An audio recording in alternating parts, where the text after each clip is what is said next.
A very good morning to all the participants, all the friends who are there with us today. We are beginning with a study of Income Tax Act sections, starting with section 221. और section 221 कहता है कि penalty payable when tax in default. आपने tax का demand notice SSC को दे दिया है under section 156 और उसके बाद एसएससी ने उसका पेमेंट जो ड्यू डेट उसमें मेंशन थी वहां तक नहीं किया, यानी अब टैक्स डिफॉल्ट में हो गया है। तो क्या क्या कार्रवाई कर सकते हैं, उसमें 221 की भी एक कार्रवाई होती है। Section 221 says that when an assessee is in default or is deemed to be in default in making a payment of tax, कभी कभी एसएससी को डिफॉल्टर मान लिया जाता है और कभी कभी वो डिफॉल्ट में होता है। डिफॉल्टर मानने की भी बात कई कई सेक्शंस में लिखी गई है। He shall, in addition to the amount of the arrears and the amount of the interest payable under subsection 2 of section 220, be liable by way of penalty to pay such amount as the assessing officer may direct. तो जो वो व्यक्ति है, he shall, यानी कि arrears के अलावा उसके लिए ये वो बाधित है कि एरियर्स के अलावा और जो भी इंटरेस्ट 220(2) के तहत उसको देना होता है, उसके अलावा वो पेनल्टी के लिए भी लायबल हो जाता है। He shall be liable by way of penalty. अब पेनल्टी के लिए कौन सी राशि वो जो कि असेसिंग ऑफिसर डायरेक्ट करेंगे। And in the case of a continuing default, और अगर डिफॉल्ट लगातार चल रहा है, कंटिन्यू कर रहा है, तो सच फर्दर अमाउंट और अमाउंट्स, ऐसे और भी आगे अमाउंट्स जो राशियां, as the assessing officer may from time to time direct, जो कि असेसिंग ऑफिसर समय समय पर डायरेक्शन जिसका देंगे या डायरेक्ट करेंगे, निर्देशित करेंगे।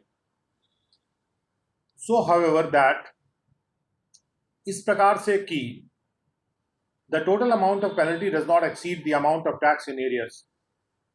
कुल राशि जो है वो जो टैक्स इन एरियर्स था, या जो टैक्स बचा था पेमेंट के लिए, इसमें इंटरेस्ट शामिल नहीं है, कि कुल पेनल्टी जितना भी टैक्स था एरियर्स में उससे ज्यादा की नहीं लगाई जा सकती। लेकिन इसका मतलब ये नहीं है कि पेनल्टी टैक्स में एडजस्ट हो रही है। Please be careful about that. अगर एसएससी का 100 रुपये देना बाकी है, असेसिंग ऑफिसर उसके ऊपर 20 रुपए की पेनल्टी लगा सकता है या 100 रुपए तक की भी पेनल्टी लगा सकता है। यानी पेनल्टी का अमाउंट जो है टैक्स इन एरियर से ज्यादा नहीं होना चाहिए जिस वक्त पेनल्टी लगाई जा रही है। The total amount of penalty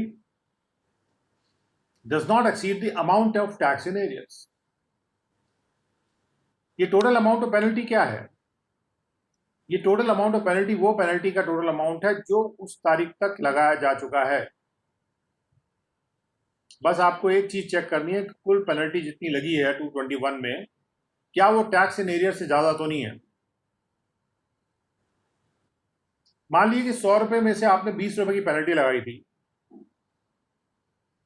और एसएससी जो है 50 रुपए का पेमेंट कर देता है। अब क्या होगा? अब आप 30 रुपए की पेनल्टी और लगा सकते हैं। आपने मान लीजिए 30 रुपए की और पेनल्टी लगा दी, अब पेनल्टी हो गई 50 रुपए की, क्योंकि एसएससी पेमेंट नहीं कर रहा है। तो ऐसे कंडीशन में अब जो टैक्स इन एरियर्स है वो 50 रुपए है और आप 50 रुपए की पेनल्टी लगा चुके हैं। मान लीजिए कि आप एसएससी इसके बाद 20 रुपए का और पेमेंट कर देता है, पेनल्टी वाला पेमेंट नहीं, टैक्स इन एरियर्स का पेमेंट।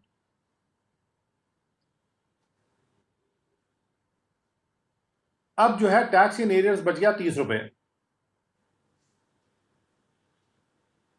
राइट।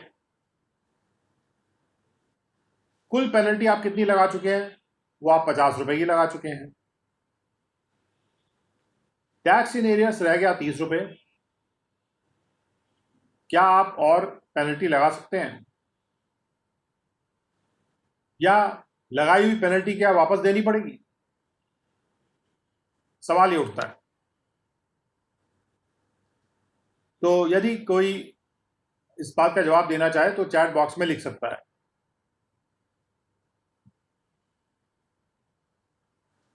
मैं भी इसका अभी जवाब दूंगा, पहले मैं थोड़ा सा आगे पढ़ लूं। Provided that before levying any such penalty, the assessee shall be given a reasonable opportunity of being heard. ऐसी कोई भी पेनल्टी लगाने से पहले असेसी को एक reasonable opportunity of being heard देना पड़ेगा। ये नेचुरल जस्टिस के प्रिंसिपल्स में होता है। कई बार नेचुरल जस्टिस के प्रिंसिपल लिखे जाते हैं, कई बार नहीं भी लिखे जाते। Provided further that where the assessee proves to the satisfaction of the assessing officer that the default was for good and sufficient reasons, जहां असेसी ये साबित कर देता है असेसिंग ऑफिसर को के सामने कि, या असेसिंग ऑफिसर को ये साबित कर देता है कि अच्छे या पर्याप्त कारणों से वो टैक्स का पेमेंट नहीं कर पा सका था, तब कोई भी पेनल्टी इस सेक्शन में लेवी नहीं की जा सकती है। No penalty shall be levied. Assessee को पर्याप्त कारण देने होंगे और अच्छे कारण देने होंगे।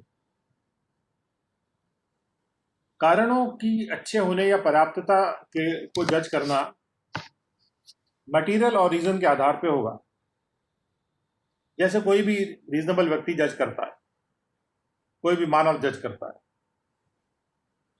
For the removal of doubt, it is hereby declared that an assessee shall not cease to be liable to any penalty under this subsection merely by reason of the fact that before the levy of such penalty he has paid the tax.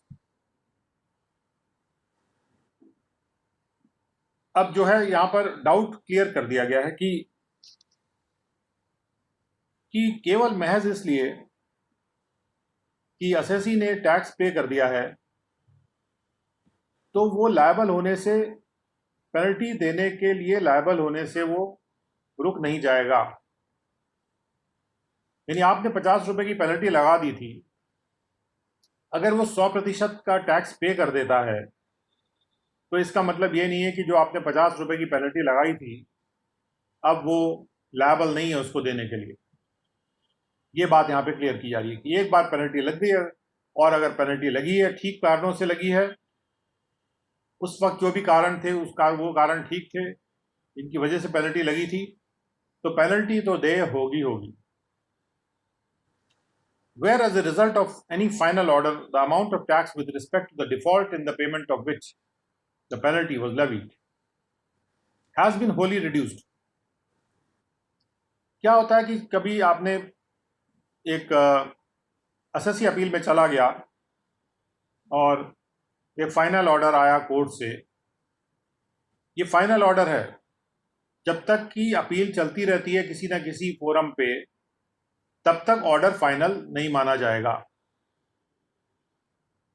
Where as a result of any final order, यहां पर शब्द जो use किया गया है, यानी अगर appeal करते रहते हैं डिपार्टमेंट, तो जब तक वो फाइनल ऑर्डर नहीं होगा तब तक इस फाइनल ऑर्डर का इफेक्ट नहीं आएगा। वैसे इसमें ये कहा गया है कि जब भी कोई फाइनल ऑर्डर आता है और फाइनल ऑर्डर के हिसाब से जो टैक्स की राशि है डिफॉल्ट के रिस्पेक्ट में, जिस रिस्पेक्ट में पेनल्टी लगाई गई थी, वो टैक्स की राशि अगर पूरी तरह से रिड्यूस हो जाती है, पूरी तरह से खत्म हो जाती है, पार्टली रिड्यूस होने की बात नहीं की जाती। The penalty levied shall be cancelled. अगर पूरी टैक्स डिमांड, पूरा जो टैक्स एरियर था या जो भी टैक्स एरियर था जिसके संबंध में पेनल्टी लगी थी, वो टैक्स जो था, अगर उतना टैक्स रिड्यूस हो जाता है फाइनल ऑर्डर के रिजल्ट से, तो जो भी पेनल्टी लगाई गई थी उसके रिस्पेक्ट में वो कैंसिल कर दी जाएगी। Shall be cancel. Shall be cancel मतलब शैल स्टैंड कैंसिल नहीं है कि वो अपने आप कैंसिल नहीं हो जाती, उसको कैंसिल कर दिया जाएगा। And the amount of the penalty paid shall be refunded. और जो भी अमाउंट पेनल्टी का पे किया गया था उसको रिफंड कर दिया जाएगा। तो जो पेनल्टी का अमाउंट कौन सी कंडीशन में रिफंड होता है, इसको आपको यहां देखना है कि कोई फाइनल ऑर्डर आएगा। सबसे पहले फाइनल ऑर्डर में जो टैक्स था, द अमाउंट ऑफ टैक्स जिसके रिस्पेक्ट में वो पेनल्टी लगाई गई थी, अगर वो टैक्स पूरी तरह से रिड्यूस कर दिया जाता है, होली रिड्यूस्ड, तो जो पेनल्टी लगी की गई थी वो कैंसिल हो जाएगी। मान लीजिए कि असेसिंग ऑफिसर ने एक एडिशन किया और एडिशन करने से कुछ टैक्स आया। वो टैक्स वो था जो कि एडिशन करने की वजह से आया था, और उस टैक्स के ऊपर असेसी चला गया अपील में, और अपील में जो फाइनल ऑर्डर जब आया तो उसमें वो टैक्स की राशि पार्टली रिड्यूस की गई। अगर टैक्स की राशि पार्टली रिड्यूस की गई तो उसका पेनल्टी पर कोई असर नहीं होगा, लेकिन अगर वो राशि पूरी तरह से रिड्यूस कर दी गई, होली रिड्यूस्ड, तब पेनल्टी पूरी की पूरी कैंसिल कर दी जाएगी। ये यहाँ का क्लियर कट प्रावधान है। पार्टली रिड्यूस होने पे कोई असर नहीं होगा पेनल्टी पे। एक बात यहाँ पे जो इंपॉर्टेंट है वो ये है कि ये जो पेनल्टी है ये कई बार लगाई जा सकती है, क्योंकि अगर कंटिन्यूइंग डिफॉल्ट है, एसएससी पेमेंट नहीं कर रहा, तो आप थोड़ा थोड़ा थोड़ा थोड़ा करके लगाते जा सकते हैं। जैसे आपने पहले 100 रुपये की डिमांड पे आपने 100 रुपये की टैक्स डिमांड पे पहले 10 रुपये की लगा दी, उसके बाद एसएससी फिर भी पालन नहीं कर रहा, फिर भी टैक्स नहीं दे रहा, फिर आप 10 दिन बाद जो है, 15 दिन के बाद, 20 दिन के बाद, जब भी आपको लगे कि कंटिन्यू हो रहा है डिफॉल्ट, आपने कुछ ड्यू डेट मेंशन किया था, इस तारीख तक जमा कर दीजिए टैक्स डिमांड को, एसएससी नहीं मान रहा है, तो आप फर्दर पेनल्टी लगा सकते हैं। बस ये है कि आप किसी भी टैक्स डिमांड के संदर्भ में जितनी भी पेनल्टी लगाएंगे, वो उस टैक्स डिमांड का जो बचा हुआ एरियर है उसमें से उससे ज़्यादा किसी भी पॉइंट पे आपको नहीं लगानी। जैसे 100 रुपये की टैक्स डिमांड पे अगर 20 रुपये की डिमांड बची हुई है और 80 वो पे कर चुका है और 20 रुपये वो पे नहीं कर रहा, तो यदि आपने कोई और पेनल्टी इसके पहले नहीं लगाई थी तो 20 रुपये की आप पेनल्टी लगा सकते हैं। अगर आप 20 रुपये से ज़्यादा पहले लगा चुके हैं तब आप और पेनल्टी नहीं लगा सकते। ये बात यहाँ पे क्लियर होनी चाहिए। उसके बाद आते हैं हम सब सेक्शन 222 पर। अब सेक्शन 222 क्या कहता है?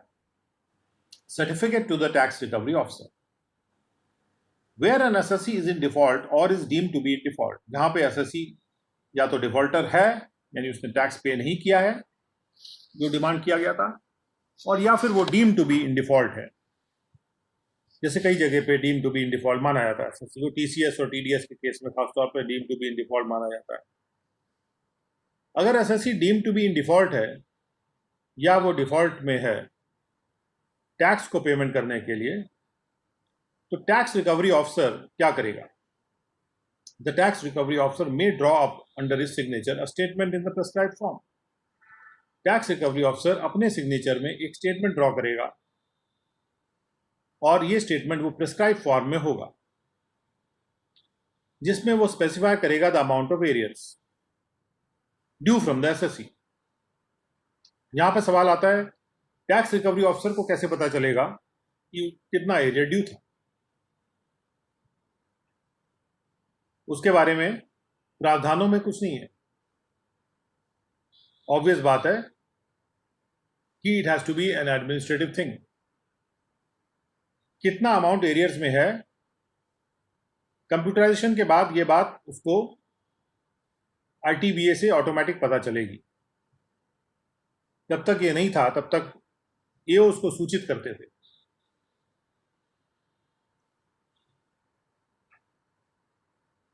Such statement being hereafter in this chapter and in the second schedule referred to as the certificate.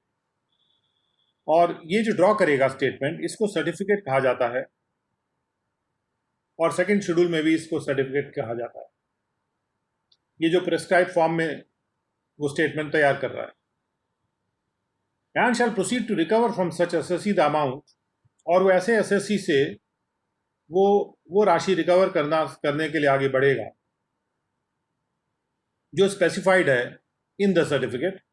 यानी वो जब प्रोसीड कर सकता है रिकवरी के लिए तभी जब पहले वो प्रिस्क्राइब फॉर्म में वो सर्टिफिकेट ड्रॉ करेगा बाय वन और more of the modes mention below. और जो रिकवरी करेगा वो जो 3 मोड्स यहां मेंशन्ड हैं बिलो, उनमें से एक तरीके से या एक से ज्यादा तरीकों से वो रिकवरी करना शुरू करेगा in accordance with the rules laid down in second schedule. और ये जो रिकवरी वो करेगा इसके सेकेंड शेड्यूल में जो रूल्स लेड डाउन है उनके अनुसार करेगा। यानी सेकेंड शेड्यूल वो रूल्स लेड डाउन कर रहा है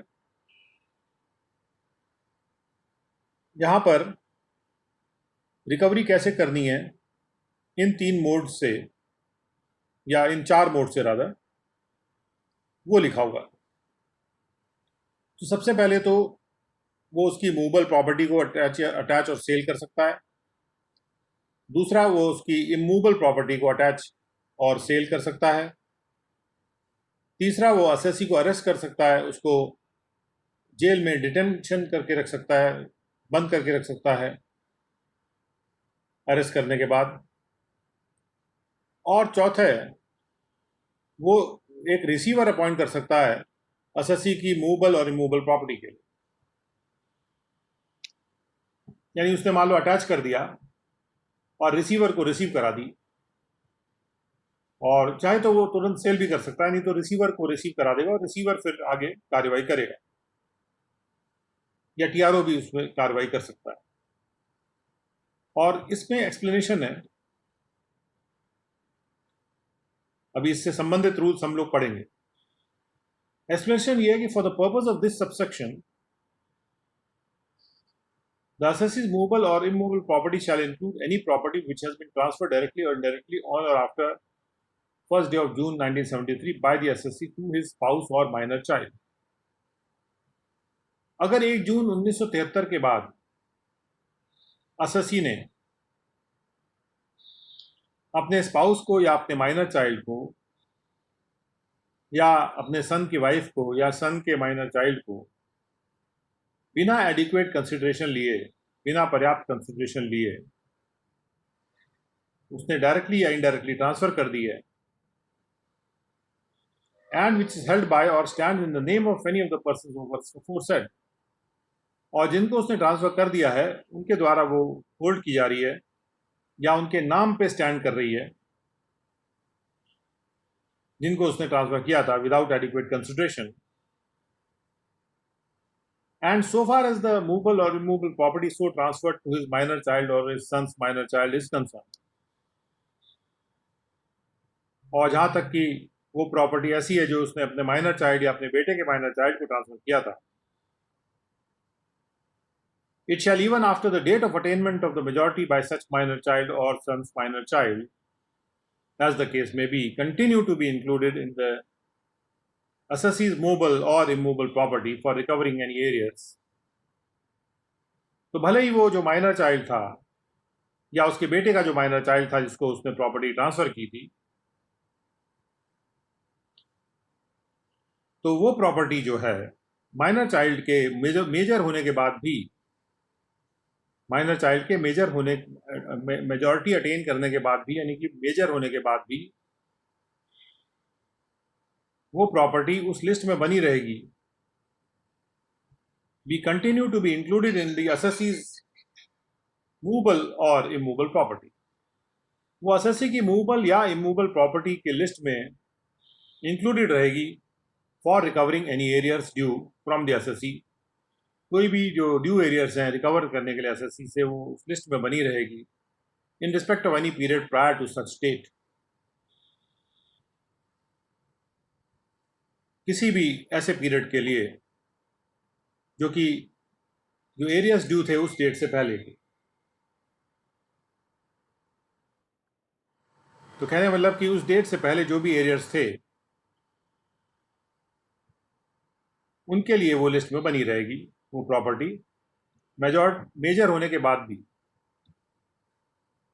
क्योंकि एरियर पहले का है इसलिए वो माइनर चाइल्ड अगर मेजर भी हो गया है तो भी उस प्रॉपर्टी से वो टैक्स कलेक्ट किया जा सकता है।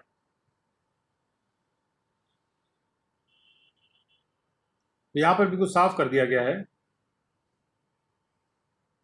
कि जहां पर हम असेसी की मूवेबल या रिमूवेबल प्रॉपर्टी की बात कर रहे हैं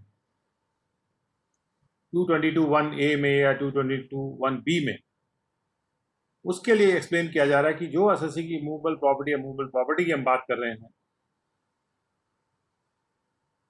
वो प्रॉपर्टी में वो प्रॉपर्टी भी शामिल होगी जो उसने अपने स्पाउस या माइनर चाइल्ड या बेटे की वाइफ या बेटे के माइनर चाइल्ड को ट्रांसफर कर दी थी बिना एडिक्वेट कंसिडरेशन। आपको याद होगा ये फर्स्ट डे ऑफ जून 73 के बाद 60 से लेकर 64 तक के प्रोविजंस आए हैं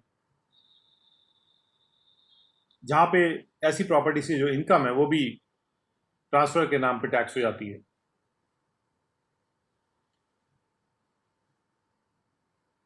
जो ऐसी प्रॉपर्टी से इनकम होती है जो उस तारीख के बाद इन लोगों को जो ट्रांसफर कर दी गई थी बिना किसी एडिक्वेट कंसिडरेशन के।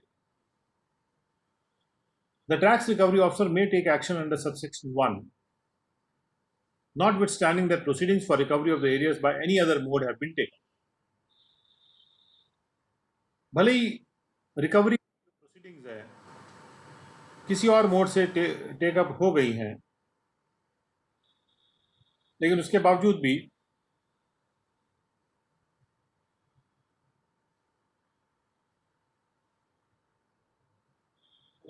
भी सबसेक्शन 1 के तहत टीआरओ जो है अपनी प्रोसीडिंग को जारी रख सकते हैं। यानी कि अब मान लीजिए कि असेसिंग ऑफिसर ने अपनी कार्रवाई कर रखी है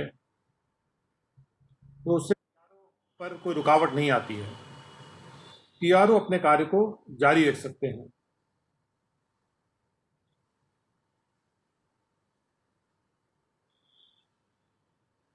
तो 222 बहुत इंपॉर्टेंट सेक्शन है जिसमें कि टीआरओ सर्टिफिकेट को रेज करते हैं बनाते हैं, उसके बाद फिर वो अटैचमेंट कर सकते हैं या इन चारों तरीकों में से किसी तरीके से कलेक्ट कर सकते हैं, असेसी से रिकवर कर सकते हैं। तो ये जो सर्टिफिकेट वो ड्रॉ करते हैं उसका फॉर्मेट देखते हैं, फॉर्म नंबर 57। तो ये फॉर्म 57 है जिस तरह से वो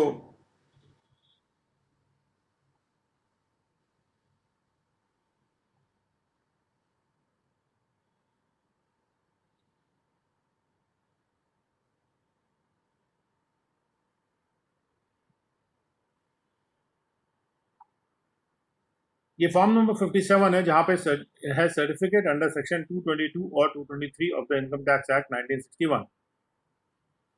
इसको अगर आप ध्यान से देखें इस सर्टिफिकेट को,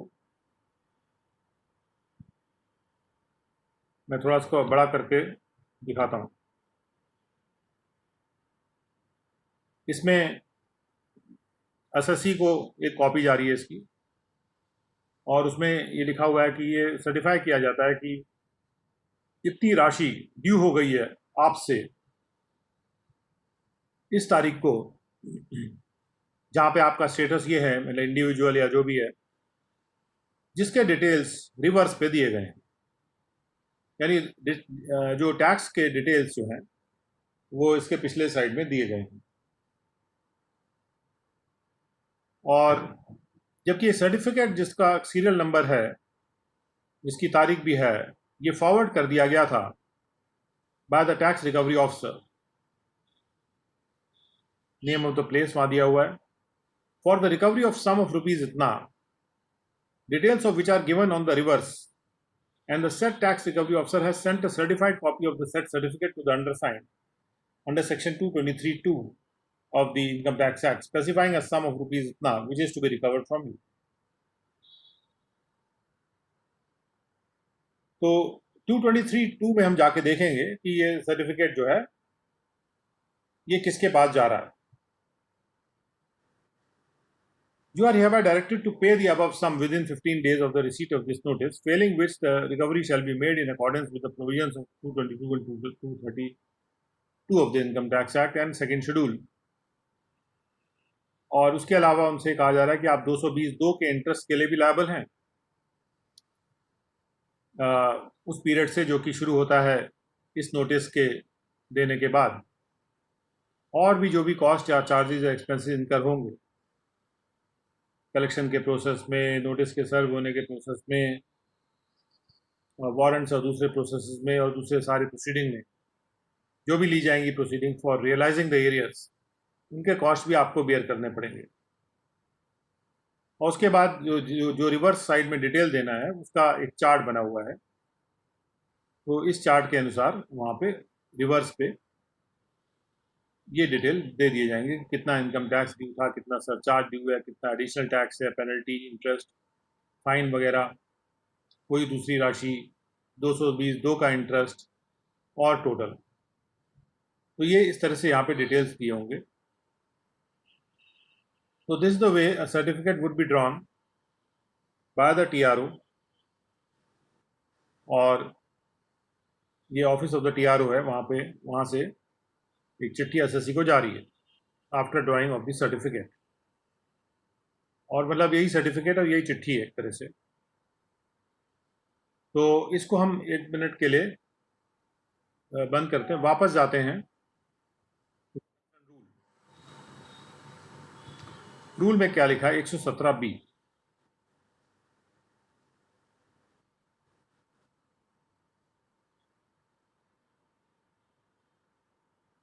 एक 117B रूल ये कहता है कि एक स्टेटमेंट है जो कि सेक्शन 222 या सेक्शन 223 के अंतर्गत है, वो टैक्स रिकवरी ऑफिसर ड्रॉ करेंगे फॉर्म नंबर 57। तो ये फॉर्म यूज करके उनको ड्रॉ करना है स्टेटमेंट, इसी को सर्टिफिकेट कहा जाता है।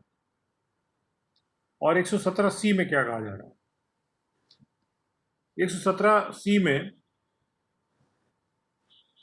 ये कहा जाता है कि चीफ कमिश्नर जो है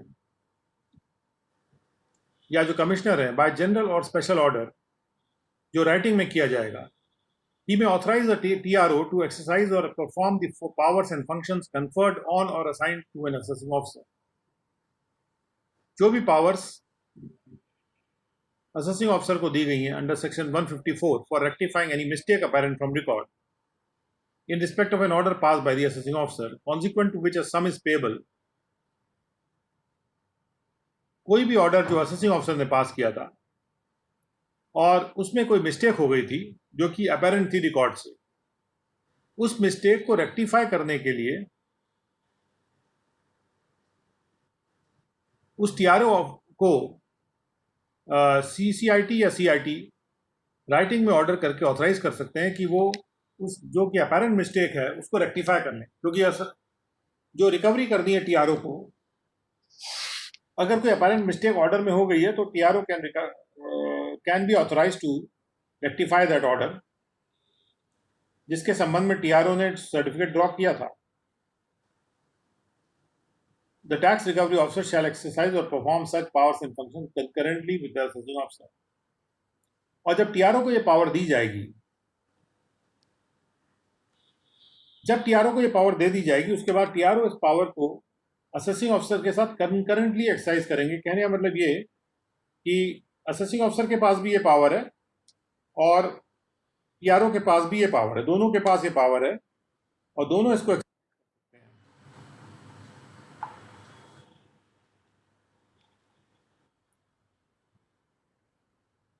ऐसा नहीं है कि TRO इसको कर रहे हैं तो AO नहीं कर सकते, AO भी कर सकते हैं और TRO भी कर सकते हैं। कौन सा power?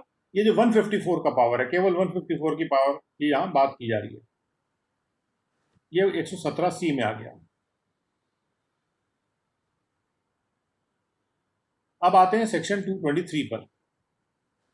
In case reference is required to 222, will come back to it. We go to 223।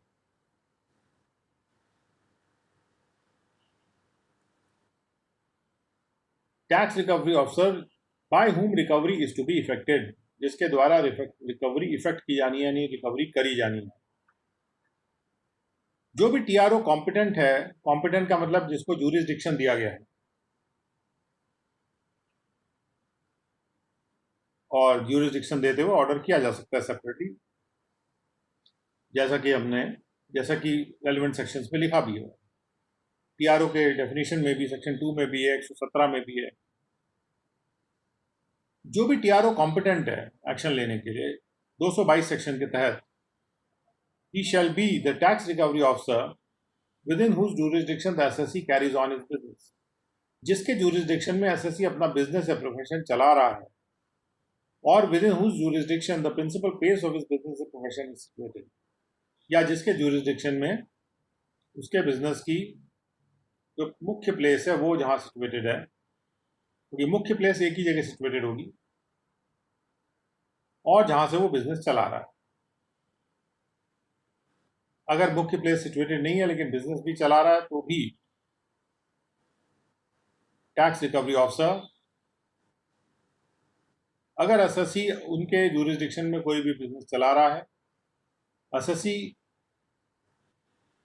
अगर उनके एरिया में बिजनेस चला रहा है तो वो उसमें एक्शन ले सकते हैं, वो कॉम्पिटेंट हैं उसको रिकवर करने के लिए, भले ही मुख्य स्थान बिजनेस का वो नहीं है जो उनके जूरिसडिक्शन में आता हो। मुख्य स्थान आता है तो तब तो वो ऑथराइज है ही एक्ट के द्वारा, लेकिन अगर मुख्य स्थान नहीं भी आता लेकिन उनके एरिया में बिजनेस चला रहा है तो जो है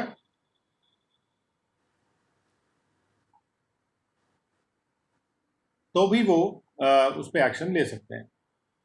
दूसरी बात यह कि the tax recovery officer within whose jurisdiction the assessee resides और एनी मूवेबल और removable property of the assessee situated, या जहां पे एसएससी का अगर घर उनके जुरिसडिक्शन में आता है या कोई उनकी मूवेबल प्रॉपर्टी है या इमूवेबल प्रॉपर्टी है जो सिचुएटेड है उनके जुरिसडिक्शन में, तो भी टैक्स रिकवरी ऑफिसर कॉम्पिटेंट हो जाएंगे एक्शन लेने के लिए। तो यहां पर टैक्स रिकवरी ऑफिसर कब कब कॉम्पिटेंट होता है एक्शन लेने के लिए, या तो एसएससी का मुख्य बिजनेस का स्थान वो उसके जुरिसडिक्शन में आता है, या फिर एसएससी बिजनेस प्रोफेशन चला रहा है, जैसे कोई माल बेच रहा हो या खरीद रहा हो उनके जुरिसडिक्शन में, या कोई भी एडवर्टीजमेंट कर रहा हो, और या फिर एसएससी वहां रहता हो उनके जुरिसडिक्शन में, या एसएससी की कोई इमूवेबल या इमूवेबल प्रॉपर्टी सिचुएटेड हो। तो इससे क्या निष्कर्ष निकलता है? इससे ये निष्कर्ष निकलता है कि एक एसएससी के संदर्भ में एक से ज्यादा टीआरओ भी हो सकते हैं।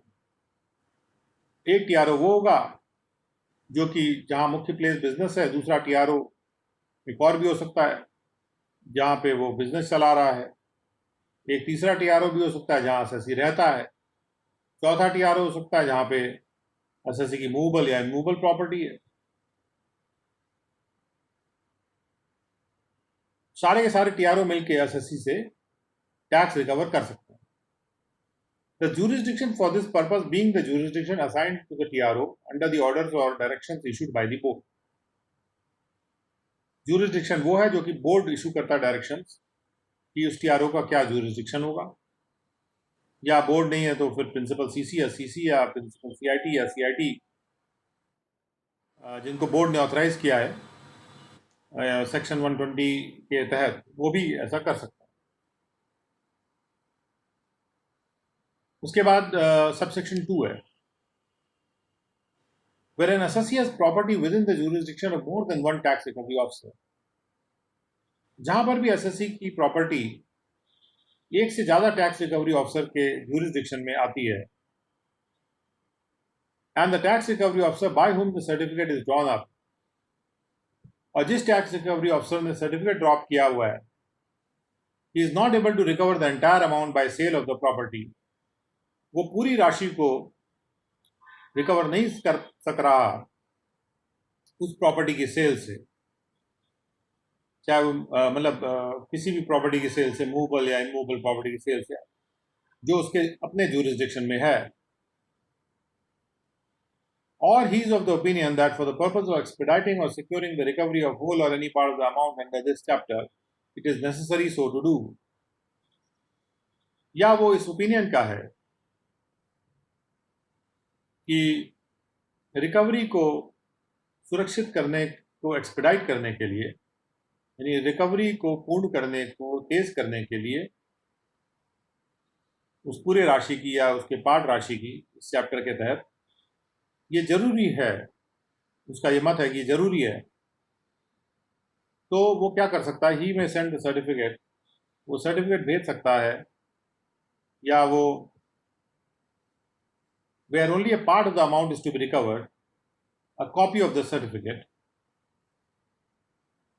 या तो वो पूरा सर्टिफिकेट भेज सकता है जहां पर पूरी राशि रिकवर होनी है, और जहां पे पार्ट ऑफ द राशि रिकवर होनी है तो वो क्या करेगा, एक कॉपी भेज देगा सर्टिफिकेट की, जो कि उसको सर्टिफाई करेगा प्रिस्क्राइब मैनर में उस कॉपी को, और उसमें स्पेसिफाई करेगा कि कितनी राशि रिकवर की जानी है, और ये करने के बाद वो उसको दूसरे टैक्स रिकवरी ऑफिसर को भेज देगा, to a tax recovery officer within whose jurisdiction the assessee resides, जिसके जुरिसडिक्शन में एसएससी रह रहा है या उसके पास कोई प्रॉपर्टी है, उसके पास भेज देगा। एंड देयर अपॉन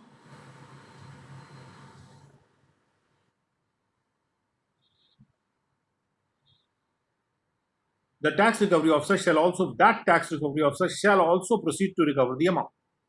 तो उस केस में जो दूसरा टैक्स रिकवरी ऑफिसर है वो भी प्रोसीड करेगा टू रिकवर द अमाउंट, वो भी प्रोसीड करेगा, यानी कि ये तो अपना काम कर ही रहे हैं, वो जो दूसरा टैक्स रिकवरी ऑफिसर है वो भी प्रोसीड करेगा to recover the amount under this chapter as if the certificate or copy thereof had been drawn up by him, जैसे कि वो सर्टिफिकेट या जो कॉपी आई है वो उसके द्वारा ड्रॉप किया गया हो। तो यहाँ पे सबसे पहली बात तो एक पॉइंट आउट करने वाली ये है कि अगर एसएससी बिजनेस से प्रोफेशन चला रहा है टीआरओ के जुरिसडिक्शन में, तो टीआरओ उसको कलेक्ट कर सकता है। अब बिजनेस से प्रोफेशन तो कई टीआरओ के जुरिसडिक्शन में एसएससी चला सकता है, तो जहां जहां भी एसएससी बिजनेस से प्रोफेशन चला रहा है, टैक्स रिकवरी ऑफिसर जो है कॉम्पिटेंट माना जाएगा सेक्शन 222 में एक्शन लेने के। कॉम्पिटेंट माना जाएगा का मतलब कि वो सर्टिफिकेट ड्रॉ कर सकता है और डिमांड को 4 मोड से रिकवर कर सकता है।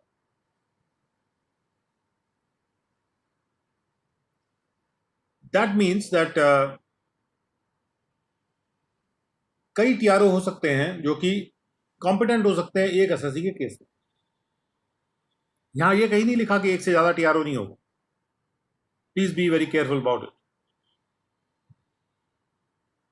लेकिन क्या है कि प्रॉपर्टी से अगर टैक्स लिया जा रहा है तो जिस टीआरओ के जुरिसडिक्शन में वो प्रॉपर्टी सिचुएटेड है उसके लिए वो काम आसान होगा कि उसको रिकवर करें। अब मान लीजिए कि प्रॉपर्टी सिचुएटेड तो नहीं है किसी टीआरओ के जुरिसडिक्शन में, लेकिन बिजनेस चला रहा है एसएससी। अब टीआरओ ये चाहता है कि मेरा जो जुरिसडिक्शन है उसके बाहर एक प्रॉपर्टी है, उसको मैं अटैच कर लूं।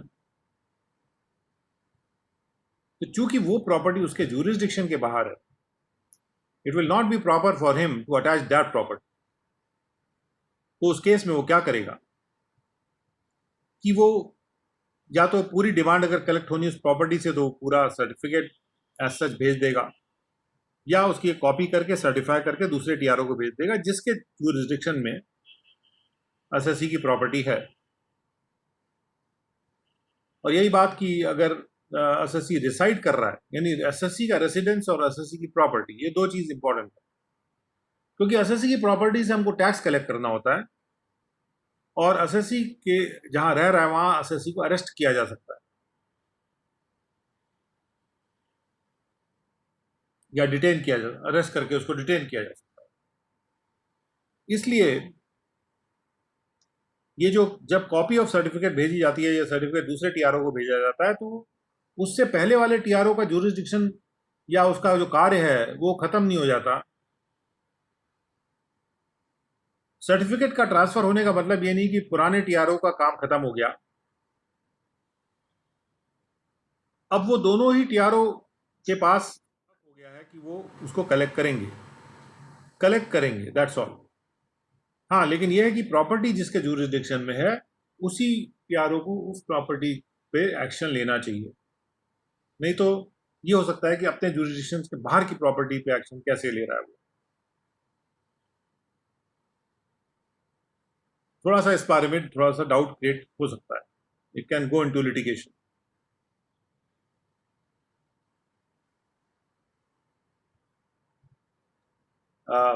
ये हो सकता है कि ज्यूरिसडिक्शन जैसे डिफाइन किया गया है, अगर ज्यूरिसडिक्शन ऑर्डर में लिखा गया है कि वो बाहर की प्रॉपर्टी का भी ज्यूरिसडिक्शन है, अगर एसएससी का बिजनेस प्रोफेशन चलाया जा रहा है तो वो different thing, but I don't think कि इस तरह से ज्यूरिसडिक्शन ऑर्डर पास होता है। ज्यूरिसडिक्शन ऑर्डर में केवल उसकी जो फिजिकल ज्योग्राफिकल लिमिट्स हैं वो डाली जाती हैं। ज्यूरिसडिक्शन ऑर्डर में टीआरओ का जो कार्य है अटैचमेंट का, उसके बारे में ज्यूरिसडिक्शन उसको ये नहीं कहा जाता कि भाई इस एरिया में वो प्रॉपर्टी अटैच कर सकता है कि नहीं कर सकता है, इस टाइप की कोई बात नहीं लिखी जाती है। तो अगर किसी टीआरओ को पता चलता है कि दूसरे टीआरओ के ज्यूरिसडिक्शन में कोई प्रॉपर्टी है तो उस टीआरओ को भेज देगा सर्टिफिकेट, और फिर दोनों ही कलेक्ट करेंगे। ये भी करेगा अपने एरिया में, जो कलेक्ट कर सकता है वो अपने एरिया में कलेक्ट करेगा जो वो कलेक्ट कर सकता है।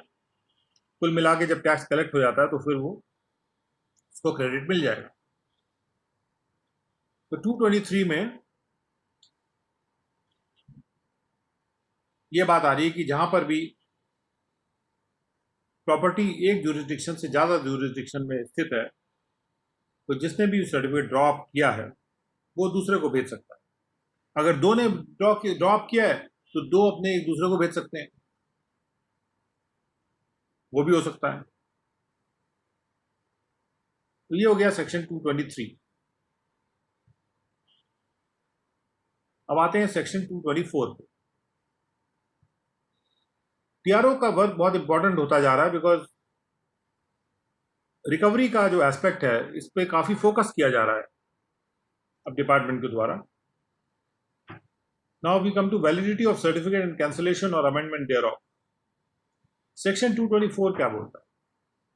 सेक्शन 224 कहता है कि it shall not be open to the assessee to dispute the correctness of any certificate drawn up by the TRO on any ground whatsoever, but it shall be lawful for the TRO to cancel the certificate if for any reason he thinks it is necessary so to do, or to correct any clerical or arithmetical mistake therein.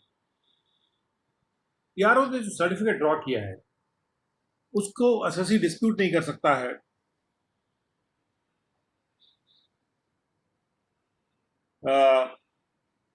TRO के द्वारा certificate जो draw किया गया, SSC उसको dispute, यानी कि SSC appeal में नहीं जा सकता इसको लेके कि टीआरओ ने सर्टिफिकेट गलत ड्रॉ कर दिया।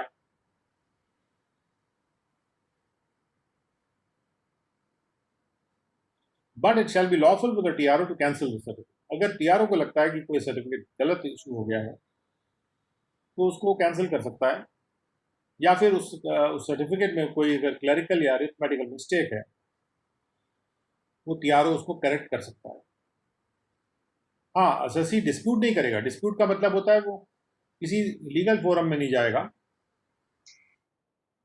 लेकिन डिस्प्यूट का मतलब ये नहीं कि एसएससी कंप्लेंट नहीं कर सकता। इसका मतलब ये भी नहीं कि एसएससी पॉइंट आउट नहीं कर सकता। एसएससी चिट्ठी लिखेगा सर्टिफिकेट में गलती है, या मेरी कोई ये डिमांड ही नहीं है। आपको पता ही किसकी डिमांड लिख दी है इसमें। तो SSC can point out, SSC can write a letter to the SSC, to the TRO. SSC can write letters to higher authorities also, but SSC cannot go to CIT appeal and file an appeal against the certificate.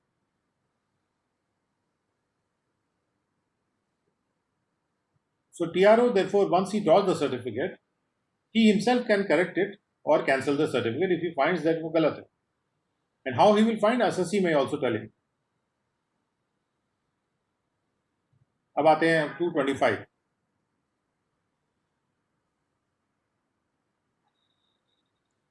225 में कहा जा रहा है कि stay of proceeding in pursuance of the certificate and amendment और cancel. It shall be lawful for the TRO to grant time for the payment of any tax, and when he does so, he shall stay the proceedings for the recovery of such tax until the expiry of the time so granted. TRO के लिए ये lawful होगा कि tax के payment के लिए वो कुछ टाइम ग्रांट कर दे, और जब भी वो कोई टाइम ग्रांट करता है वो रिकवरी की प्रोसीडिंग को स्टे कर देगा. He shall stay the proceedings for the recovery of such tax until the expiry of the time so granted. तो ये मैंडेटरी रिक्वायरमेंट है कि अगर टीआरओ टाइम ग्रांट करता है पेमेंट के लिए तो उसको स्टे करना पड़ेगा प्रोसीडिंग को रिकवरी की. 225(2) में क्या कहा जा रहा है? Where the order giving rise to a demand of tax for which a certificate has been drawn up is modified. जो भी ऑर्डर है जिससे वो टैक्स की डिमांड रेज हुई थी, अगर वो ऑर्डर मॉडिफाई हो जाता है अपील में, मॉडिफाइड इन अपील और अदर प्रोसीडिंग, किसी भी दूसरी प्रोसीडिंग में अगर मॉडिफाई हो जाता है, 263 हो गया, 264 हो गया, under this act, and as a consequence thereof the demand is reduced, और किसी अपील इस तरह की प्रोसीडिंग में डिमांड रिड्यूस हो जाती है, but the order is subject matter of further proceeding, लेकिन वो जो ऑर्डर पास हुआ है वो फर्दर प्रोसीडिंग का सब्जेक्ट मैटर है अंडर दिस एक्ट, यानी कि उसके बाद और कोई अपील वगैरह हो रही है. The tax recovery officer shall stay the recovery of such part of the amount specified in the certificate as pertains to the said reduction for the period for which the appeal और other proceeding remains pending. यहाँ पर जो बात कही जा रही है वो ये है कि एक फोरम में या किसी भी एपेलेट फोरम में या किसी भी और प्रोसीडिंग में अगर डिमांड कम हो जाती है तो जिस हद तक वो डिमांड कम हुई है उस हद तक की रिकवरी को टीआरओ स्टे कर देंगे. शैल स्टे द रिकवरी, यानी फर्स्ट अपील में अगर डिमांड कम हो जाती है तो जो जिस हद तक की डिमांड कम हुई है फर्स्ट अपील में, उस हद तक की डिमांड के लिए टीआरओ उसको स्टे कर देंगे, भले ही डिपार्टमेंट उसमें फिर से अपील में गया हुआ है, यानी that demand is subject matter of further proceeding also, भले ही, लेकिन फिर भी उसको स्टे कर देंगे. वो पार्ट स्टे कर देंगे जो कि उस रिडक्शन से पर्टेन कर रहा है, जो भी अमाउंट घटाई गई थी टैक्स डिमांड की, उससे पर्टेन कर रहा है जो भी डिमांड उसको जो कि रिड्यूस हो गई है, उसको उसकी रिकवरी को स्टे कर देंगे. कब तक के लिए स्टे कर देंगे? Period for which the appeal और अदर प्रोसीडिंग रिमेन्स पेंडिंग.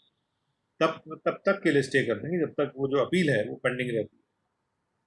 यानी फर्स्ट अपील में अगर एसएससी को रिलीफ मिल जाता है तो जितना रिलीफ एसएससी को मिलता है उतना डिमांड टीआरओ कलेक्ट नहीं करेंगे, भले ही डिपार्टमेंट हायर अपीलेट अथॉरिटी के पास गया है. Now, where a certificate has been drawn up and subsequently the amount of the outstanding demand is reduced, certificate drop कर लिया गया लेकिन आउटस्टैंडिंग डिमांड अब रिड्यूस हो गई as a result of an appeal or other proceeding under this act, the TRO shall, when an order which was the subject matter of such appeal or other proceeding has become final and conclusive, amend the certificate or cancel it as the case may be. जब order final हो जाता है, जो भी order था जो subject matter of appeal था या दूसरी प्रोसीडिंग का सब्जेक्ट मैटर था, यानी उस पर अपील हो रही थी या कोई दूसरी प्रोसीडिंग चलाई जा रही थी उस ऑर्डर पर,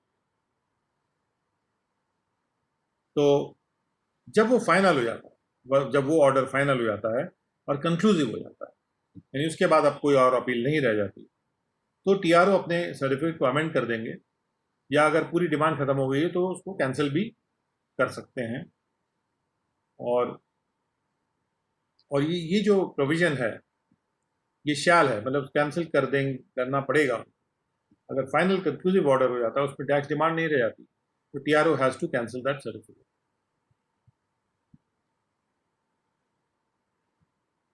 225 के बाद आते हैं 226।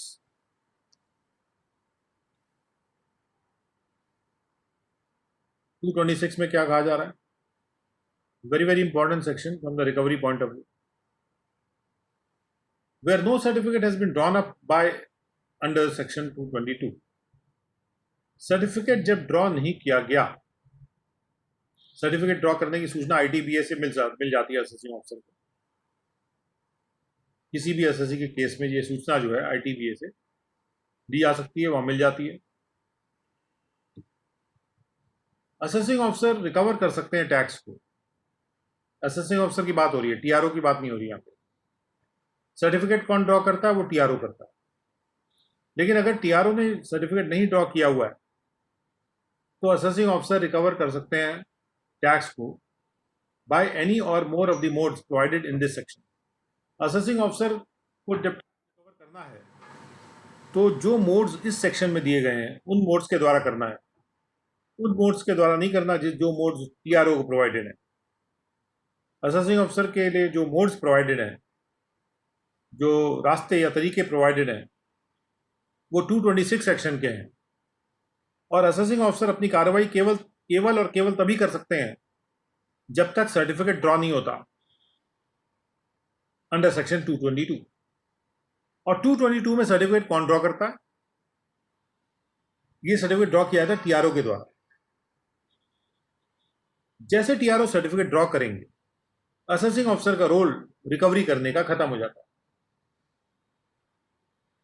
असेसिंग ऑफिसर रिकवर कर सकते हैं जब तक वो सर्टिफिकेट ड्रॉ नहीं होता। असेसिंग ऑफिसर और टीआरओ का जो कलेक्शन का रोल है, ये इस तरह से नहीं प्रोवाइडेड है कि दोनों एक साथ कलेक्ट करें या वो भी करें वो भी करें। इसमें इस तरह से प्रोविजन में है कि जैसे कि जब सर्टिफिकेट एक बार ड्रॉ हो गया तो असेसिंग ऑफिसर खत्म हो गया रोल, और उसके बाद टीआरओ का रोल आ गया। जब तक सर्टिफिकेट ड्रॉ नहीं होता तब तक असेसिंग ऑफिसर रिकवर कर सकते हैं। Now, where a certificate has been drawn up under section 222, the TRO may, without prejudice to the modes of recovery specified in that section, recover the tax by any one or more of the modes provided in this section। और जहां पे certificate draw हो गया रहा है, तो जो tax recovery officer है, कोई भी जो भी मोड्स ऑफ रिकवरी उनको दिए गए हैं इन दैट सेक्शन, मतलब 222 में जो मोड्स ऑफ रिकवरी टीआरओ को दिए गए हैं, जो 4 मोड्स ऑफ रिकवरी टीआरओ को दिए गए हैं कि वो इमूवेबल प्रॉपर्टी अटैच कर सकते हैं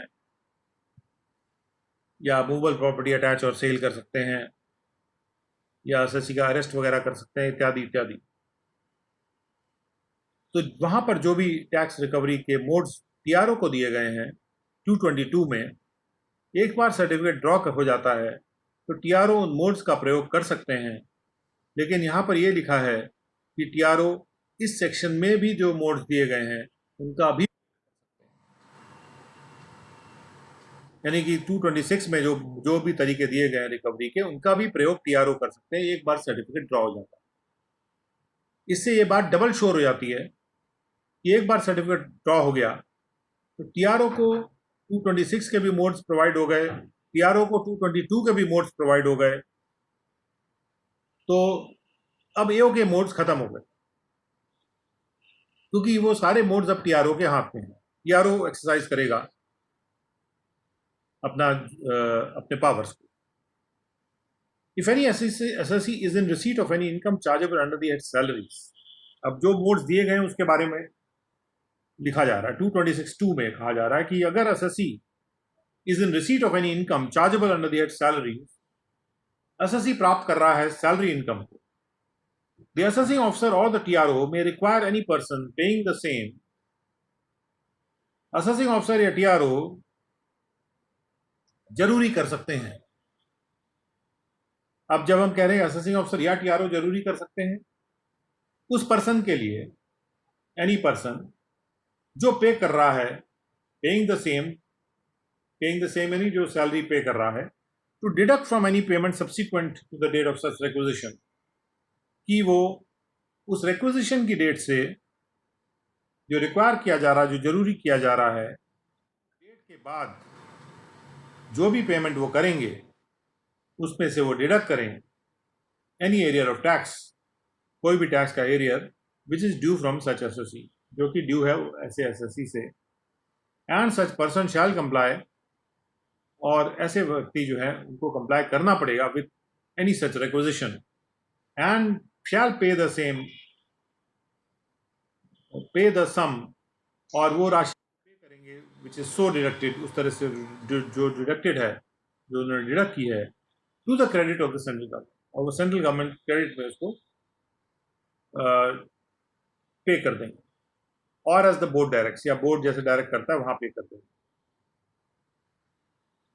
तो यहाँ पे जो भी व्यक्ति किसी को सैलरी दे रहा है उसकी सैलरी अटैच करने की बात की जाएगी कि आप ये सैलरी जो है इसको इसमें से अमाउंट को डिडक्ट कर दीजिए।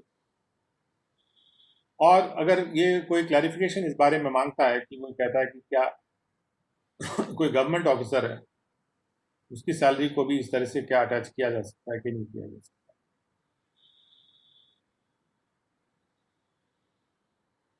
बिल्कुल किया जा सकता है,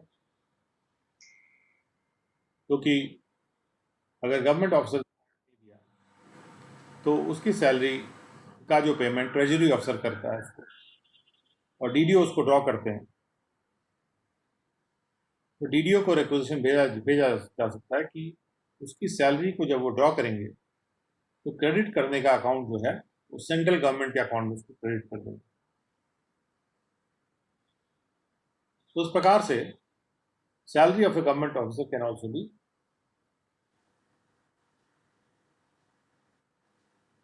how much salary can be attached, that is there in second schedule, so we will come to that.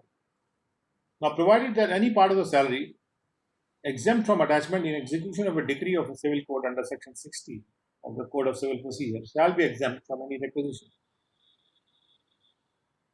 और ये बात कोड ऑफ सिविल प्रोसीजर में भी है कि कितने सैलरी का पार्ट है जो नहीं, क्योंकि उसकी जीविका है, तो सेक्शन 60 है कोड ऑफ सिविल प्रोसीजर का, उसमें जितना पार्ट सैलरी का जो एग्जेम्प्ट है अटैचमेंट के लिए, जो कि सिविल कोड की डिक्री के एग्जीक्यूशन के लिए वो एक्चुअली वो एग्जेम्प्ट किया हुआ है वहां पे, लेकिन उतना ही पार्ट जो है यहाँ पर भी रिक्विजिशन से एग्जेम्प्ट माना जाएगा, shall be exempt from any requisition made under this subsection, तो उसका भी रिक्विजिशन नहीं किया जा सकता उतने पार्ट का जितना कि कोई भी सिविल कोड अपनी एग्जीक्यूट कराने के लिए जितना उनको एग्जेम्प्ट करना पड़ता है।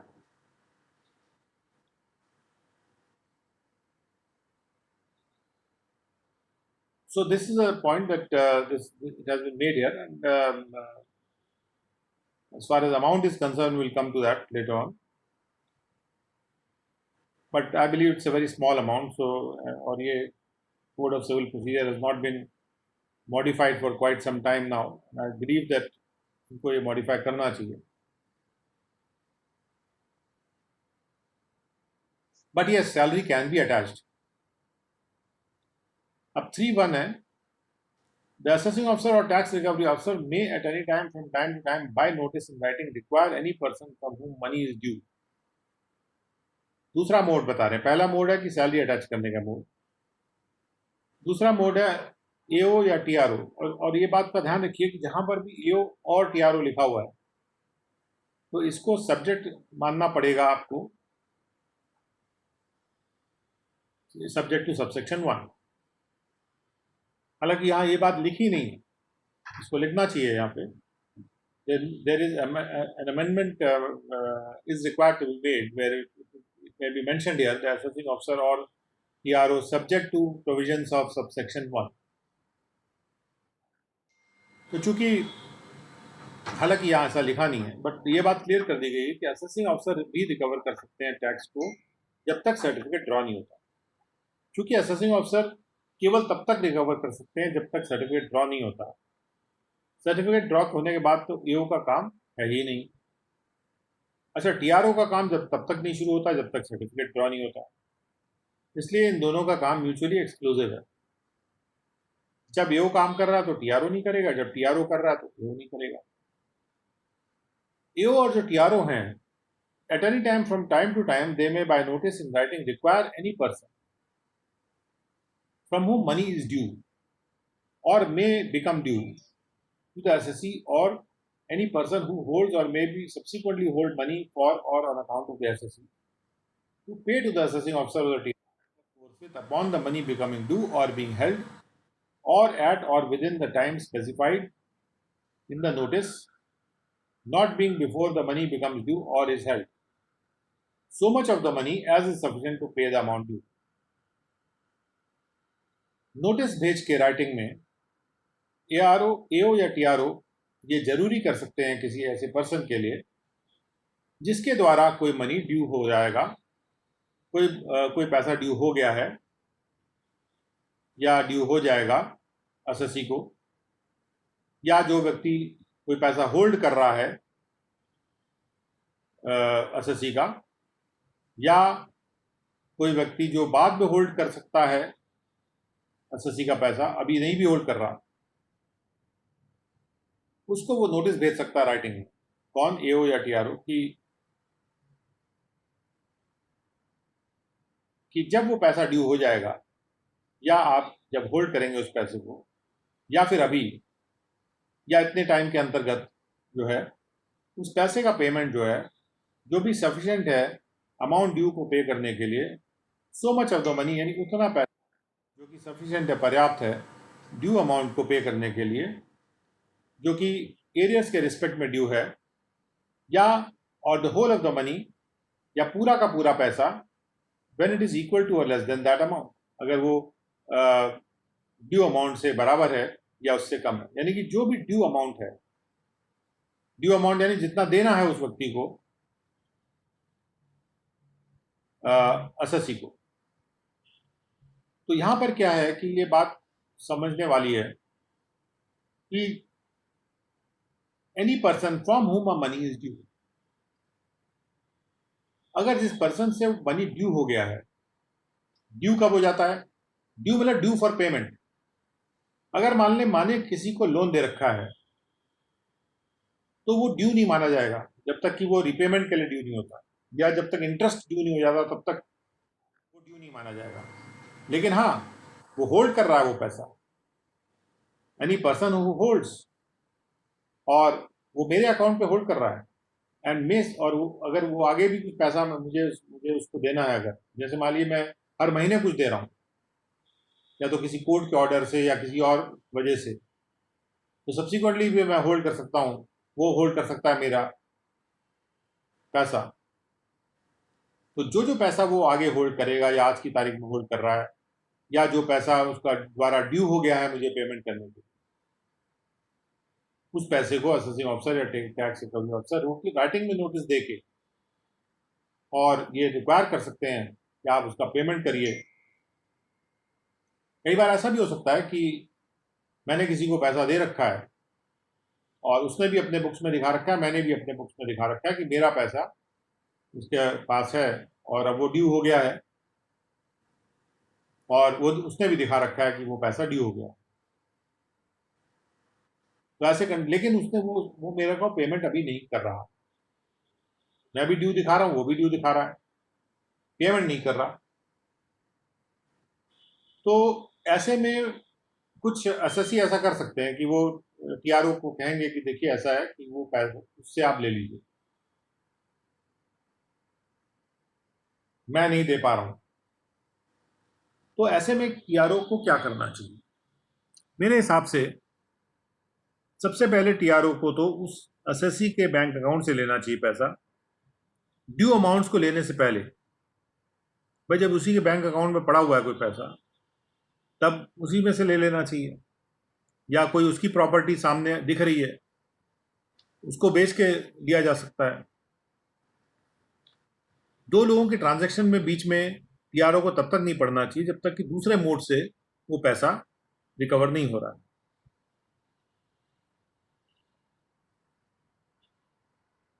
ये एक जनरल प्रिंसिपल हो सकता है जो कि अप्लाई करने लायक है, but there is no bar as such. Assessing officer TRO के पास फुल पावर है कि जो भी पैसा ड्यू है वो रिक्वायर कर सकते हैं किसी भी पर्सन से कि भी आप वो पैसा हमको दीजिए। एसएससी को देने के बजाय। उसके बाद 3(2) में लिखा है कि notice under this subsection may be issued to any person who holds or may subsequently hold any money for or on account of the SSC jointly with any other person. जो व्यक्ति जॉइंट होल्डर हो रहा है किसी के साथ SSC के की प्रॉपर्टी का, कोई पैसे का, एंड मतलब जॉइंट, मान ली जॉइंट अकाउंट में होल्ड कर रहा है उस पैसे को, and for the purpose of this subsection the shares of the joint holders in such account shall be presumed until the contrary is proved to be equal। और जहां पर भी वो जॉइंटली होल्ड कर रहा है किसी और पर्सन के साथ, उसको भी नोटिस भेजा जा सकता है कि आप ये पैसा दीजिए। नोटिस किसको इशू किया जा रहा है? जॉइंट होल्डर को नहीं। जो ओरिजिनल पर्सन है, जो जॉइंटली किसी के साथ होल्ड कर रहा है, उनमें से किसी एक को भी नोटिस भेजा जा सकता है। और ये उसकी ड्यूटी होगी प्रूव करना कि उसका उसमें होल्डिंग है, और अगर वो प्रूव नहीं कर पाता तो वो होल्डिंग बराबर मानी जाएगी। और अगर होल्डिंग बराबर मानी जाती है तो आधा पैसा वहां से लिया जा सकता है, पूरा नहीं लिया जा सकता, बिकॉज अगर वो इक्वल होल्डर है तो बाकी इक्वल अमाउंट का तो होल्डर दूसरा व्यक्ति है, तो उसके लिए उस दूसरे व्यक्ति को भी नोटिस देना पड़ेगा कि आप ये जो होल्ड कर रहे हैं पैसा, ये एसएससी का पैसा ड्यू आप होल्ड कर रहे हैं, जॉइंट ओनरशिप में आप होल्ड कर रहे हैं किसी दूसरे के साथ, तो इसका आधा शेयर आपका माना जा रहा है और आप इसमें से पेमेंट कर दीजिए आधा। तो वो कहेगा कि नहीं मेरा आधा नहीं है, 3/4 है, जो भी है, then they have to prove it. Unless the contrary is proved it shall be presumed. एक प्रिजम्पशन दिया हुआ लॉ के अंतर्गत, एक प्रिजम्पशन एओ या टीआरओ को दिया हुआ है कि वो प्रिज्यूम करके चलेंगे बराबर की होल्डिंग, जब तक कि कॉन्ट्ररी प्रूव नहीं हो जाता, जब तक कि उसका विपरीत प्रूव नहीं कर दिया जाता। प्रूव नहीं कर दिया जाता मतलब कि उसमें प्रॉपर सबूत होना चाहिए, जो कि बिलीवेबल सबूत होना चाहिए, और ये प्रूव करने की जिम्मेदारी एओ या टीआरओ की नहीं है, ये उस जॉइंट होल्डर की है। उसके बाद a copy of the notice shall be forwarded to the assessee at his last address. इस नोटिस की एक कॉपी एसएससी को उसके पिछले एड्रेस, जो जिसकी जानकारी थी एसएससी ऑफिसर को या टीआरओ को जिसकी जानकारी थी, उस एड्रेस पे फॉरवर्ड कर दिया जाएगा। फॉरवर्डेड टू का मतलब ये नहीं कि उसको रिसीव करा दिया जाएगा, it shall be forwarded to.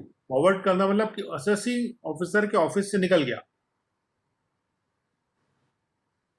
Receive उसको नहीं होता है। मान लीजिए वो रिसीव नहीं करता, एसएससी उसको बिना रिसीव करे वापस भेज देता है, असेसिंग ऑफिसर का रोल पूरा हो चुका है, because he has forwarded it to the assessee. उसका जो अपनी ड्यूटी थी वो उसने पूरी कर दी। सो ज्यादातर जो केस लॉज आते हैं वो शब्दों के इंटरप्रिटेशन से आते हैं, और ये इंटरप्रिटेशन आप एक नॉर्मल भाषा को जानने वाले के रूप में कर सकते हैं खुद। आप ये जान सकते हैं कि बाद में ये अपील में भी जाके इसका कुछ नहीं होने वाला, अगर आपने सही एक्शन लिया है, और अगर आप शब्दों से जुड़े हुए हैं लॉ के, तो आप बिल्कुल श्योर फुटेड तरीके से उस कार्य को कर सकते हैं। लेकिन हाँ, रीजनेबल तरीके से करना जरूरी है, लॉजिकल तरीके से करना जरूरी है, पूरा अपॉर्चुनिटी देके करना जरूरी है, अफड़ा दफड़ी में नहीं होना चाहिए। जो उसमें स्पीड या गति की रिक्वायरमेंट है, उस गति से उस कार्य को संपादन होना चाहिए। A copy of the notice shall be forwarded to the SSC at his last address known to the assessing officer or TRO and in the case of a joint account to all the joint holders at their last address। जो भी notice दिया जाता है, अगर joint account में hold हो रहा है पैसा, तो जितने भी जॉइंट अकाउंट होल्डर हैं उन सबको फॉरवर्ड करना होगा, जो भी लास्ट एड्रेस असेसिंग ऑफिसर को मालूम है उस पर। अब सवाल ये उठता है, मान लीजिए कि असेसिंग ऑफिसर को एड्रेस ही नहीं पता जॉइंट होल्डर का, तो कैसे करेगा? क्योंकि इसमें कोई टाइम लिमिट नहीं है। असेसिंग ऑफिसर अगर जॉइंट अकाउंट है, कोई बैंक अकाउंट है, तो बैंक से इंफॉर्मेशन लेगा और फिर उसको फॉरवर्ड कर देगा। इसमें यहां एक और बात भी है कि इस कार्यवाही को करने से पहले नोटिस फॉरवर्ड नहीं कर देना है। ऐसा नहीं लिखा कि आप अटैचमेंट करने से पहले फॉरवर्ड कर दीजिए, इसके लिए कोई टाइम लिमिट नहीं है। नोटिस की एक कॉपी फॉरवर्ड की जाएगी, दैट्स ऑल। बाद में वो व्यक्ति आता है ऑफिस में, अरे हमें फॉरवर्ड नहीं किया, कॉपी नहीं दी, लो ले लो, रखी हुई है, उसको तब दे दीजिए, उससे कार्रवाई बाधित नहीं हो जाती है। उसके बाद 4 है कि save as otherwise provided in this subsection, every person to whom a notice is issued under this subsection shall be bound to comply with such notice। और जिसको इस सबसेक्शन में वो नोटिस मिलता है वो बाउंड है, बंधा हुआ है कि वो ऐसे नोटिस के साथ कंप्लाई करे। And in particular where any such notice is issued by post office to a post office, और खास तौर पे अगर ऐसा कोई भी नोटिस किसी पोस्ट ऑफिस को या किसी बैंक को या किसी इंश्योरेंस कंपनी को इशू किया जाता है, it shall not be necessary for any passbook, deposit receipt, policy or any other document to be produced. ये जरूरी नहीं होगा कि पासबुक प्रोड्यूस की जाए, डिपॉजिट रिसीट प्रोड्यूस की जाए, पॉलिसी प्रोड्यूस की जाए या कोई भी और डॉक्यूमेंट प्रोड्यूस किया जाए for the purpose of any entry, endorsement or the like being made before payment is made. कई बार बैंक कहते हैं हमको बताइए वो पासबुक लाइए आप, तब हम अटैचमेंट करेंगे, हमें एंट्री करनी है, उसका नंबर बताइए, पर्सन का अकाउंट नंबर बताइए। तो जहां पासबुक आ गया वहां अकाउंट नंबर शामिल है, आपको अकाउंट नंबर बैंक नहीं पूछ सकते हैं। अगर उस व्यक्ति का अकाउंट है, बैंक खुद चेक कर लेंगे उसका पैन लेके, आप उस पर्सन का बता दीजिए ये पर्सन का अकाउंट है, उसको आइडेंटिफाई कर दीजिए क्लियरली, ये आधार नंबर है इसका या ये इसका पैन है। बैंक की ड्यूटी बन जाती है उसका ढूंढे अकाउंट, और जो भी पैसा वो होल्ड कर रहे हैं या उनके द्वारा जो ड्यू है उस तारीख के बाद, नोटिस के तारीख के बाद वो इनकम टैक्स डिपार्टमेंट को क्रेडिट करें। Not withstanding any rule, practice और रिक्वायरमेंट टू द कॉन्ट्री। कोई भी बैंक की कोई प्रैक्टिस है, बैंक का कोई रूल है, कोई पोस्ट ऑफिस का कोई रूल है, उनको सबको नज़रअंदाज कर दिया गया है। यहाँ पे उनको सबको ओवरराइड कर दिया गया है। बैंक अपने रूल्स को कोट नहीं कर सकता, मेरा ये रूल है सर मैं नहीं दे सकता हूँ, या मेरा ये रूल है, हमारे यहाँ ये गाइडलाइन है, हमको नंबर तो लेना पड़ेगा।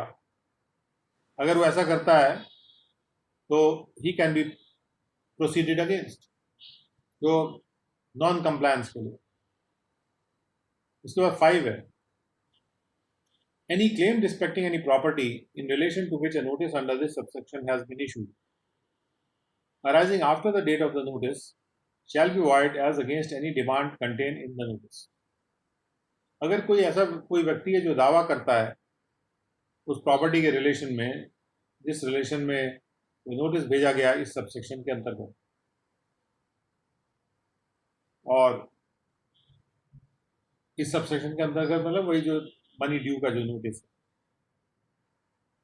और ये जो क्लेम है ये अराइज कर रही है after the date of notice, shall be void as against any demand containing in the notice. तो यानी कोई भी उस प्रॉपर्टी के रिस्पेक्ट में कोई भी फर्दर क्लेम आती है, वो क्लेम जो है, क्योंकि बात की है पहले ये नोटिस को एग्जीक्यूट करना पड़ेगा, और कोई भी क्लेम आती है, और वो जो क्लेम है वो एसएससी खुद भी कर सकता है कि मेरा पैसा विड्रॉ कर दीजिए।